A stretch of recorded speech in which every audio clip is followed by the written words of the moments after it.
Hi, I'm Zen Energy, but you can call me Zen.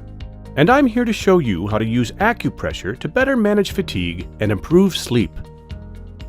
I am part of the EnergyPoints App, which teaches you how to perform acupressure on yourself to help you improve your symptoms. Together, we'll track progress through this app in two ways. One, with easy-to-complete self-reports about how you're feeling, and two, by sharing your activity and sleep data from your fitness tracker with EnergyPoints. Acupressure consists of applying pressure with fingers or a device to acupoints on the body to help alleviate your health problems. The EnergyPoints app will guide you in daily, at-home acupressure. Traditional East Asian medicine knowledge provides our framework for the two acupressure rituals you will use that can help with fatigue and sleep. Stimulating acupressure strengthens the body's energy production system.